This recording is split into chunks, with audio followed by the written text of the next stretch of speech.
Kita ingat Bung Karno lagi, bahwa Bung Karno bilang, beri saya 10 pemuda, saya bangkitkan Indonesia. Ternyata negeri ini dibangkrutkan hanya oleh satu pemuda, yang adalah anaknya dia. Jadi Bung Karno membangun jembatan kemanusiaan dari Asia sampai Afrika, di konferensi Asia Afrika tahun 55. Itulah satu-satunya monumen yang membuat bangsa ini dihormati di dunia. Itu dasarnya. Sementara seseorang yang mengaku tetesan Bung Karno, dia hanya membuat jembatan penyeberangan dari istana ke rumahnya. Madu, salah satu obat paling mujarab, insya Allah. Sedia madu ternak dan madu hutan. Dihasilkan oleh lebah dari nektar bunga asli, bukan dari gula yang dimakan lebah. Proses higienis, kemasan praktis dan elegan. Garansi 1 juta rupiah jika terbukti madu kami tidak asli. Terbaik, madu kelanceng, dari lebah spesial. Hubungi. Itulah yang akan diperjuangkan oleh PD Perjuangan. Apakah mau berada di dalam pemerintahan atau di luar pemerintahan, DNA-nya sudah jelas, tetapi tunggu tanggal mainnya. Terima kasih. Panjang banget, padahal wartawan udah nunggu jawaban oposisi atau enggak katanya. Oke, terima kasih Bang Hasto. Sebelum Bang Hasto keluar, Rocky mau menyampaikan sepatah 2 kata. Silakan Rok, jangan panjang-panjang.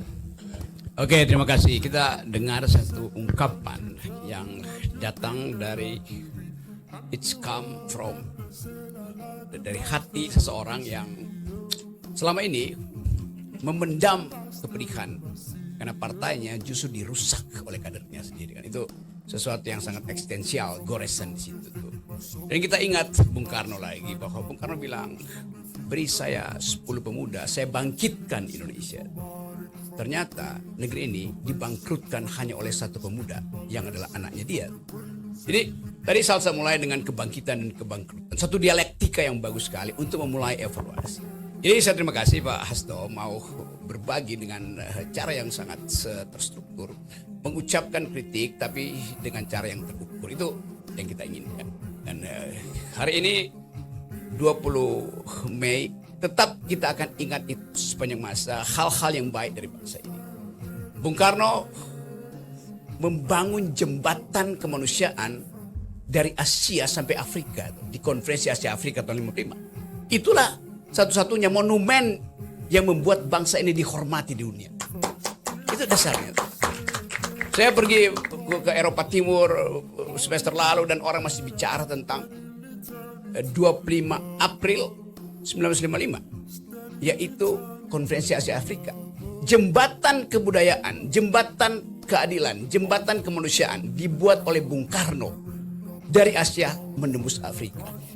Sementara seseorang yang mengaku tetesan Bung Karno, dia hanya membuat jembatan penyeberangan dari istana ke rumahnya. Jadi bayangkan, jembatan layang dibuat oleh Jokowi hanya untuk memisahkan 2 kegiatan, yang satu dari Pluit, tempat para kapitalis, menuju ke area kumuh di pinggir Kali Angke. Itu juga jembatan. Tapi itu jembatan layang untuk menghindari orang melihat ketidakadilan di Angke. Langsung tiba di Pantai Indah Kapuk. Kalau Anda nyebrang ke situ, itu jembatan yang dibikin Jokowi itu. Untuk menutupi kekumuhan Jakarta. Bayangkan, ide yang membangun jembatan terlihat secara fisik dalam upaya menutupi kebangkrutan. Sementara Presiden Soekarno membuat jembatan pikiran dunia. Jadi kita ingin bedakan itu. Dan ini adalah janji kita untuk setiap saat di mana ada isu yang tiba-tiba meletup, kita mau akses isu itu dengan kemampuan intelektual. Jadi kepemimpinan memerlukan tuntunan intelektual. Nah, itu yang ingin kita ingat hari ini, dan itu justru yang kita krisis hari ini. Karena Salsa menerangkan bahwa generasi dia itu kehilangan harapan. Karena oleh Jokowi dianggap bahwa udahlah, cukup 9 tahun yang dibiayai negara, yang lain itu tersier. Disitulah keburukan pikiran dikendalikan oleh kekuasaan. Jadi sebetulnya ini tempat kita membangkitkan kembali harapan bahwa politik harus kembali ke tangan the intellectual. Terima kasih. Terima kasih Mas Rocky, tambah dikit maaf Sir.